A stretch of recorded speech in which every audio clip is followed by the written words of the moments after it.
Good afternoon, ladies and gentlemen, I'm John, this is Many a True Nerd, and welcome back to Civilization VII. Well, last time, war broke out across the world, as it very often does in Civ 7's modern era, and as a result, yes, things have got a bit, messy. So okay, let's go over the fronts one by one. Up north against Isabella, things have gone very, very well. She's surrendered. At this point, yeah, Isabella is as good as out of the game. She's got nothing left. And to the west, we've got some more good news as well. My very vulnerable chain of islands is currently secure, thanks to an alliance with Harriet Tubman. The east and the south, however, okay, that's less good news, which is, yeah. Frederick sadly decided to declare war on us. We've not had much to do with each other yet, but, yeah, I do have a plan to potentially deal with him. Currently, he's not willing to make peace. But I just happen to have, fairly nearby to him, an aircraft carrier just flipping loaded with heavy-duty bombers. So, we just like, send that round the corner a bit. Maybe drop a couple of bombs on this region. Okay, I suspect as soon as that happens, he'll be willing to make peace. I don't even want anything from Frederick. I just want this war to be over. And then, of course, there's the biggest problem. The problem I've had for several millennia at this point. Catherine the Bloody Great. The war for Aquileia has, yes, broken down into an absolutely bloody vicious stalemate. We've burnt down some of the city already, but she just keeps tossing more and more tanks in. I was hoping that air power would break the stalemate, but, as it turns out, no. She got up air defense much earlier than I was anticipating, so, right, let's talk about our plans to deal with Catherine. Opportunity number one. We've got troops that can now move on from the Isabella campaign. And it's not just land troops either. We had a whole bunch of planes floating around to the north of the Empire to just start bombarding Isabella's troops. All of a sudden, these guys can be shipped somewhere more convenient. So okay guys, we'll just rebase you right over here. Beautiful. And now my dedicated trench fighters, air-to-ground units, they can start bombarding Catherine. However, we do have an issue, which is Catherine's building her own air force. Luckily, I'm playing as Japan, so I get access to the Zero, a unique fighter that's very good at dealing with air-to-air situations, so I'm just going to buy one of them right now. And all of a sudden, right, we've got a lovely fighter plane circling over our cities to deal with any problems that might show up from Catherine's side. And on top of that, right, start diverting our science into improving our weapons. We can get up to tier 3 before Catherine can. And if we do that, okay, the tide's going to turn very quickly in our favour. Oh, and just so this episode isn't entirely about murdering Catherine, we can also build the Eiffel Tower so my empire's nice and happy. Or to be precise, the city I built it in. Basically, yes, because the Eiffel Tower adds culture and happiness to every quarter, you just want to build it in the biggest city you've got access to. Tokyo, however, is, yes, kind of full at this point. We'd have to demolish useful things in order to actually build that. So with population of 48, Yingqian will be just fine as well. So okay, just slap you down, that also produces a tiny bit of production, beautiful. And one final thing down in Wat Cabnel now, it's got its own airbase, which is the Transoceanic Flight. And this project is very, very important indeed. Because this is the path to me winning the flipping game. All I need to do is, yes, 3 projects have put a man in space, etc, etc, and I've officially flipping won. The alternatives being, yes, lots of conquest, lots of gathering archaeological relics, or indeed, lots of goods are shoved in a factory, which we may also get to the top of, but honestly, yes, now it's not as interesting or sexy as putting a man into space, so I feel like we're going to be focusing on that. Though yeah, we just need to keep a very close eye on a geographic society. I don't want to win that way, but other people do, and yes, there is one other rather interesting thing going on today as well. This is actually the first episode I've recorded after the update to the start of March, meaning all of a sudden, yes, natural history and archaeology in general has had a bit of an update. There's now more archaeological relics floating around than there used to be, because now people can go to natural wonders and pull relics out of them too. So, we need to keep a very, very close eye on whether anyone starts accelerating rapidly towards a cultural victory. For now though, yeah, let's get working on the first big science project, flying a plane over the ocean. Oh, and I tell you what, one more thing we could do to gain an advantage over Catherine is just toss a little bit of a beautiful, sexy influence at supporting myself in this here war. So, right, that's some more war score in my favour. That straight up converts into military advantage, so, okay. Keep an eye down here, because I'm worried by how many bloody tanks she's got floating about. Together with, oh blimey, I think she just managed to sneak some infantry round the back of me, which is a little bit on the annoying side. Still, bare minimum, we've now got to, yes, my northern trench fighters are down to assist with this whole nonsense, so, okay. That rifle infantry, those guys could be in a lot of cocky trouble, actually. Send some fighters to go and dive bomb them.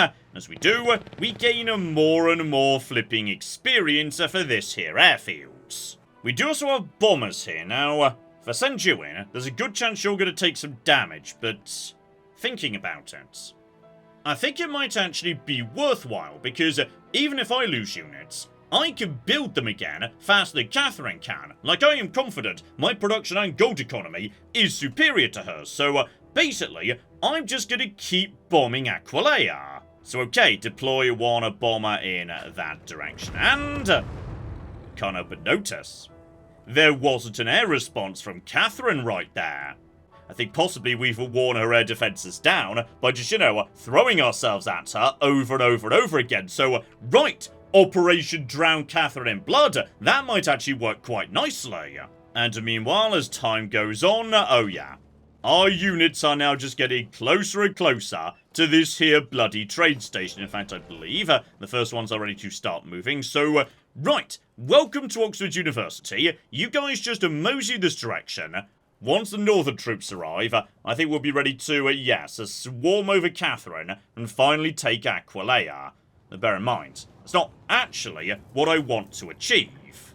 Catherine is in fact happy to accept peace right now. She recognises she's losing. But I don't just want peace. I want cocking Bononia. Because Bononia, population 27, very, very nice indeed, that's sitting on 2 rubber. And 2 rubber would give my air force even more power. With those in my possession, I feel like my military dominance would be secured. Oh yeah, I'm not seeing much in the way of reinforcements piling in. I think Catherine's in trouble. Okay, Commander, please focus all available firepower on this one tank and it's now exploded. Oh, a good Commander makes all the difference in the bloody world. So, deploy my dive bombers to just go and take out that one silly little tank over there, and oh dear. Caught out in the open, my friend. You're not doing so hot. And, oh dear. We just picked up an upgrade for this aerodrome, Commander. Oh, what's that? Make my air-to-ground fighters even stronger? Don't mind if I flipping do, aerodrome, Commander. I just noticed, by the way, where, yes, Catherine's reinforcements may have naffed off to. They're trying to do a backstab against Chickasaw. So, okay, that might be, a bit of a problem, actually. Because we don't actually have any units around Chickasaw right now. I mean, on the other hand, if this hands me victory in Aquileia, I think that's actually a reasonable trade. Like, you know, if I could take Aquileia, use that as leverage to get Bononia, maybe even negotiate the return of Chickasaw.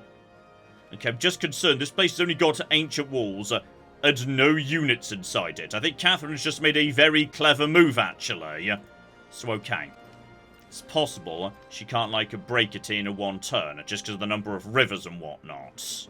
Oh, and Jose Rizal might be coming to the rescue too. His tanks just moved in. Oh, Jose.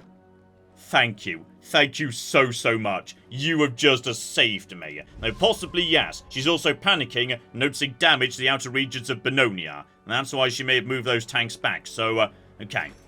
Lesson learned, get some troops over there. Okay, I don't want that to happen again. More importantly, this could be the day we pull it off, or at least bare minimum, the day we break their final defenses. Those walls appear to be not great, actually. Those are falling apart in a hurry. One more howitzer blast. Two. And okay. You, sir, are now in a lot of trouble. So, Commander, focus all firepower on the one remaining tank. That tank appears to have immediately exploded. Send forward the rifle infantry, and if we're lucky... Come on, guys. Oh, yeah. Oh, flippin' yeah. Aquileia belongs to me.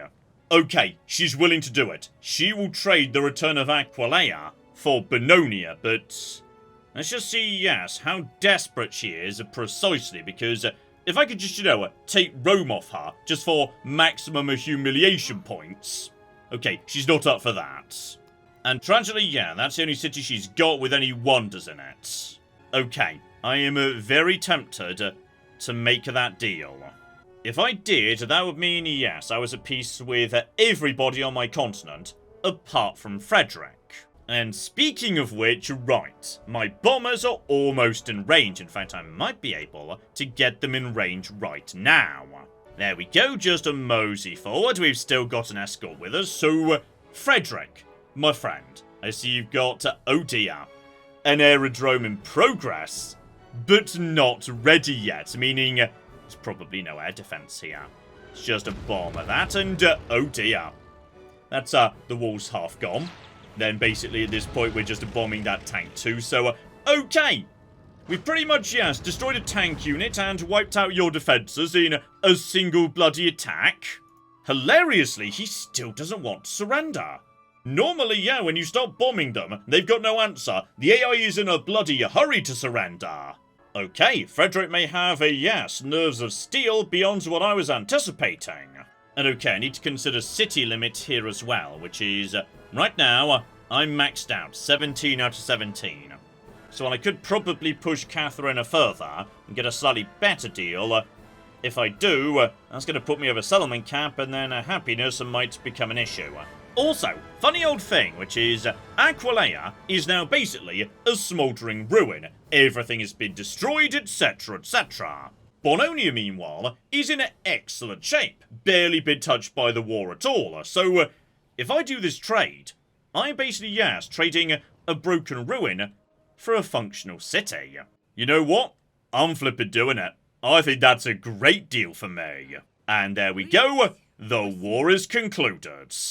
So yes, Bononia is in a very good shape and not currently a city, but we can fix that right now. And honestly, yes, I'd say it should be a city, actually. And as for Catherine, she's got to spend the next few decades just slowly mopping up this smouldering ruin. Meanwhile, with the aircraft carrier, okay, you just get, like, better at bombing cities and whatnot. Sooner or later, flipping Frederick has to realise this one's a lost cause. I know he's got 8 cities, but only, yeah, I think 4 are accounted for on the mainland. That means over here, in the ocean, there's got to be a bunch more.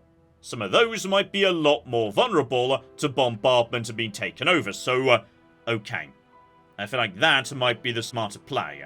Find a nice soft island target, take that over, and then trade it back to him in return for peace. Oh, and to celebrate the end of the war, right. We've just made some progress in the space race, or, to be precise, yes, we just finished a technology which gave us a giant pile of production, which finished a part of the space race. The tower can live on itself. One can dream there, eat there, observe there, understand there. One can feel oneself cut off from the world, and yet the owner of a world. And even better, using the exact same principle, the ridiculous Maya quarter, the Eiffel Tower has been completed too. as like, a celebration for our final victory against Catherine, which I think is lovely though. Fun fact about the Eiffel Tower, which you may or may not know, when they were planning the damn thing, one of the proposed monuments was not the tower as we see it today. It was instead going to be a gigantic guillotine. And I think it's to France's shame that they didn't build the gigantic guillotine. A gigantic skyscraper-sized guillotine would have been the coolest thing in the world ever. But no, they just built a boring tower instead. And okay, that'll be the tech that triggered all of that nonsense. So, in the event anyone gets silly in future, I've now got tier 3 military technology. Okay, and more importantly, that just opened up the opportunity to research aerodynamics. So that's part 2 of the science victory track, opening up the path to rocketry, etc, etc. And yeah, I should rush these as quickly as possible because once those projects are in production, I can then go back and mop up all of the masteries, because every mastery, thanks to the Mayan quarter, is going to convert straight into production. Also, now I think about it, yes, why would you are floating around Frederick's territory and looking for a new island base to take over? There's no reason why I, shouldn't just keep bombing his cities. Because, that's just experience for my troops, so while we're passing by, just, send the bombers over here, bomb the hell out of these districts, etc, etc. Every single hit from above is slowly weakening his resolve. And here we go, we've unlocked our other unique building. So, right, gold building to match the production one we've already got, though, okay, I can't deny. The reason I did not rush to Japan's unique quarter is, it's fine, but it's also a bit confusing. Honestly, the more useful bit is, yeah, +1 production and science from every single specialist, that's pretty good. Just look at this bloody nonsense. 6 food, 1 production, 10 science and 3.5 culture from a single new specialist. Absolutely magnificent. Meanwhile, to the east, right, my aircraft carrier and escort have made it to the unexplored ocean. And so far, no sign of anything from Frederick, just, yeah, Napoleon's territory, that's his colours. Right now I don't have visibility of his town, so all we can bomb is, yeah, this fishing boat, this spice plantation, or these whales. Don't feel great about bombing whales, to be honest. I feel like that might look bad in the international community's eyes. Right, deploy my troops forward, if you would be so kind. Begin the bombardment of this tiny island, and he just took off this way. No, that's not how aircraft carriers work. You're getting this wrong. But okay, the point is, we've just done some good work to this here city. It cannot take much more of that. And before I click next turn, right, we're 1 turn away from finishing aeronautics, which is a very expensive tech, so yes, I've immediately started building all my unique buildings in every single city across the centre of the empire. Because in just a flipping second, oh my goodness, they're immediately complete. Though as I was saying, the Japanese quarter is a bit weird, because the production building wants to be next to the coast to gain bonus production, but the gold building wants to be next to other gold buildings for bonus gold, so it kind of needs to be right up against the coast, with gold buildings either side, and ideally one does behind it, because one does always provide adjacency, but then the quarter provides gold production to adjacent buildings, but if it's by the coast, yeah, there's not many buildings that are going to be on the coast. So it needs to be ideally nestled right between your port and your gold buildings and a bunch of wonders. It's just very difficult to place well. But okay, let's keep this train rolling along here. Get rocketry in production immediately, though is that necessarily the right thing to do? Ying-chan, you've got a flipping... Yes, you must have an aerodrome. So in which case, oh yeah, 120 flipping production. Get working on breaking the sound barrier. Anyway, just continue bombing Napoleon for the time being. That guy figured out, yes, how runways on boats work. Good, good, good, good. They all seem to have figured it out at this point. Well done, guys. And okay, following turn, we should just be able to stroll straight into the city. And there we go. We're making progress on a military as well. Just make sure we do not leave the aircraft carrier unattended, because without an escort, that thing is going to be in trouble. Especially given, yes, we've got Mughal ships nearby. We are at war with those guys too, so, okay, just give him a quick taste of what we've got going on too. Bomb the hell out of that harbour, and the ships, etc, etc, lovely. And as we go, my aircraft carrier is just picking up level up after level up, including packed bombers gain splash. So now we can start, yes, spreading the love around a bit. That will do. And I even get a commendation as well, so, okay, another 5 combat strength, or bonus of movement. You know what, yeah, let's really bloody make the point to these guys. Okay, Napoleon is not wanting peace, even if I return that island to him, so, okay, people on this side of the world, they are cocky ballsy. They are not giving this nonsense up at all. Here's more interesting, though. Right. My fleet has found a whole bunch of flipping troops from Frederick floating about on the ocean, including a rather nasty dreadnought here, so don't worry about any of that for now. Or to be precise, yes, don't worry with a single bomber. Instead, send literally cocking everything at these guys, because I don't want you causing trouble for me. So we'll just bomb you, then we'll bomb you again, then we'll bomb you some more, and hopefully he'll get the message, because, yeah, at this point our troops are very, very nearby to the core of his empire.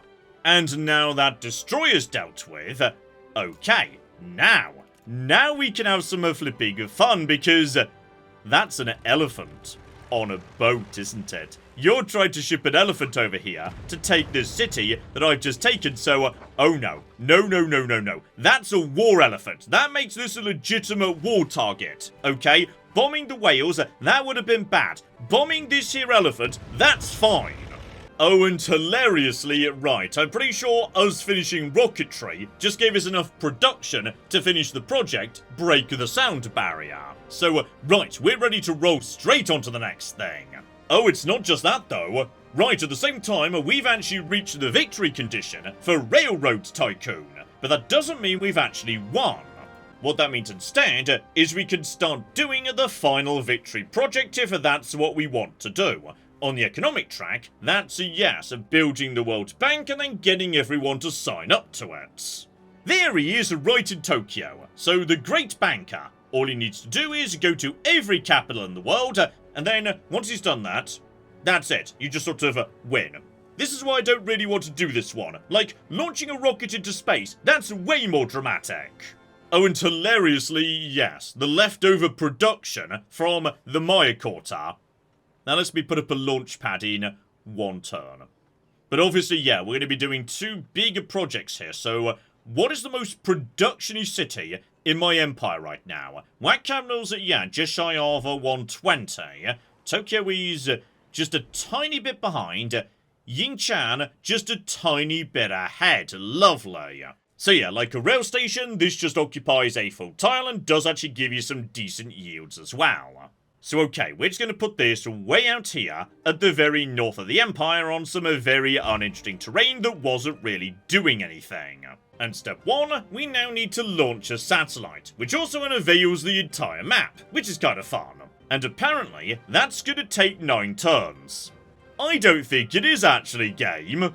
Anyway, Frederick's troops appear to be scattered, so in which case we could just begin launching a full-scale assaults on his main cities. Frederick, come on buddy, it's time to give it up. Anyway, time moves on, there is a flipping aerodynamics 2 for a bit more strength for my air units, and... okay, we've just skipped to 6 turns of satellite production, beautiful. Right, keep going. At this point, do nothing but, yeah, text to give me even more cocky production. Oh, and right at the end of the game, we've actually got a new celebration. So, okay. 20% bonus culture, absolutely. And I would take more culture from my specialist as well. That gets me up to 654 culture, meaning... gosh darn it, I'm still, yes, very much not leading. Napoleon has got 1,000 culture. I do not know where from, given he's got like 9 cities to my 18, but somehow Napoleon's doing a Johnny's France. France is very good at generating culture, that's true. they've got special culture buildings and everything. Like, that's not a surprise. Okay, I've moved my attention to bombing the hell out of, yes, Frederick's capital city, in the hope that might make him realise it's time to cocky surrender because, seriously, I just want peace. I want peace on my home continent, and I'm willing to bomb as many people as it takes to cocky get it. Well, you know what, you disgusting warmongers, I've decided I've had enough of the lot of you because... oh yeah, oh flippin' yeah, I think we can start seeing the background right there. I'm off to cocking space! And as a result, at long bloody last, I finally get to see everything that's going on in this bit of the world. So, okay, I see every single city, and blimey, your continent is a mess. Okay, there must have been some seriously weird wars going on over the years here. And yeah, we can finally see the full picture of this mysterious island chain in this direction. So, okay. There's Tad and Mecca belonging to Frederick right here. Nothing else down south. Paris is looking weirdly vulnerable, given it's a small tiny village on the coast down here. But yeah, I'd say our best bet will probably be mosey up in this direction and just take over this settlement. Though potentially we don't even need to do that because, yeah, Whackapnel now population of 50, lovely. They're ready over there to begin the first crewed space flights. So okay, that's going to take 13 turns to do, but there's a lot we could do, of course, to speed that up a bit. Number 1, start piling as much production into every city as we can using a mastery tax, which is also going to flow us straight through into even more production, thanks to, yes, the absolutely ridiculous Maya Quarter. Enjoy the Maya Quarter while it's here, by the way. Sooner or later, this thing is going to be murdered in a patch, because right now it is way too good. Okay, very following turn, that's down to 10, so, okay. The Maya start. It is truly ridiculous. And in just a moment, there's industrialization too, so that's down to 7, but okay, that's not all we can do either. At this exact moment in time, yes, Whackapnel is swimming in horses and cocoa, but I'd say we don't need that. What we need instead is, yes, more flipping production, so we must have a whole bunch of whales floating around somewhere. Whales are very good production. Wine's good production too. You can just come out of here as well. Yeah, we can definitely afford to take away 1 horse from you, and 1 cocoa, that's fine. So we can just shove a little bit more production in this town. Beautiful. Okay, let's see if we can just, you know, get 1 final conquest in before we get to space. So, yeah, deploy my ships in this direction. Just don't use all of their movement because, yeah, if some movement isn't utilized, that means we can start bombing, though. Frederick, were you trying to attack me with your navy? Unflipping acceptable, my friends. Tragically, though, yes, I think my peace bombing is not going to work out. I've done everything I can to persuade Frederick that peace is the true path, but tragically, we leave this world behind in a state of war. Like, mostly, let's focus on the Catherine situation, because me and her, we're now actually surprisingly chill. She's even willing to accept improved trade relations right there. So me and her, we're on a better path now, okay? Let's focus on that story. That's a good, positive story. And yes, as we do our final launch preparations down here in Whackapnel, let's just, you know, take a moment to enjoy our empire. Because at this point, yes, it's kind of grown into a gigantic urban sprawl. But there's still really lovely, beautiful bits too. Like, you know, the Institute, surrounded by all sorts of lovely farms and woodcutters. You've got broken down old bits of the Ming Great Wall that we just never quite got round to building over. Next to Japanese buildings with some Mayan quarters in the background. Just, I do think this game looks very, very pretty. Especially Tokyo, with air units circling around it, this river that's been here right from the start. We've got the Oracle, all of these modern buildings over here, whole bunch of Mayan pyramids next to each other south of the river, just, oh, this has been a good solid game for us. But here we go, with just 1 more turn, this should be the end. And here we go. The first crewed space flight lifts off into space in 1848 because, as very often happens in Civ, we kind of, yes, accelerated history a bit. But with that, the modern age comes to an end, and the job is done. A pale blue dot floats lonely in a void. The shackles of gravity are broken. What new possibilities does such a vantage point open? And there we go. With that, for now at least, Civ 7 comes to an end. Though, as I say, given the state of technology at the end of the modern era, oh yeah, 100%, there's definitely going to be new ages on the end at some point or another. And there we go, we've officially won. Though I will admit, next to Civ 6, the victory is a tiny bit on the, underwhelming sides. Because at this point, you might be expecting all sorts of really fun charts and whatnot, just like we got in Civ 6, but, no. What we get is, confirmation as to how we were doing in terms of all the different victory tracks, and, okay, it would appear that, yes, basically everyone else only just got started on factories. Brilliant. Then there's the slightly confusing legacy screen, presumably telling you, yes, what your combined legacy points across everything in the entire game were, so, I don't find this particularly interesting, to be honest. I prefer the Civ 6 charts. Then it's just a case of the legends, which is, yes, the unlocks you could potentially use in subsequent playthroughs. Say, for example, on this occasion, yes, I've got a new thing in the science tree that Confucius could do in future runs. And then there's not even a one more turn option. You just get booted out back to the title screen, unfortunately. So, with that, there we go, ladies and gentlemen. That there is Civilization 7, a win on deity difficulty. Though, before I, congratulate myself too much or anything, I will say, it feels like deity is a lot easier in Civ 7 than it was in Civ 6. Like, Civ 6, I won a few deity games, but I definitely lost a few as well. Civ 7 right now, yeah, it definitely feels a fair whack easier to lock down that victory. So, this was not really that much of an achievement, to be honest. Especially given, yeah, Confucius, Maya, etc. That's a bloody powerful combo. But still, we're wrapping things up there. That's the end of this series, though, obviously, not the end of Civilization 7 on the channel. I have no doubt whatsoever this will be back in the future. Probably in a live stream format, to be honest, but, oh yeah. Oh, flippin' yeah. There is going to be a lot added into this game over the coming years, including, I'm sure, reworks, improvements, etc, etc. Like, immediately, we've already got Carthage, who have only got one city in antiquity and aren't allowed to have any others. They could just have towns. But, like, they also come with superpowered cavalry and double colonists and, oh yeah, Carthage is a good time.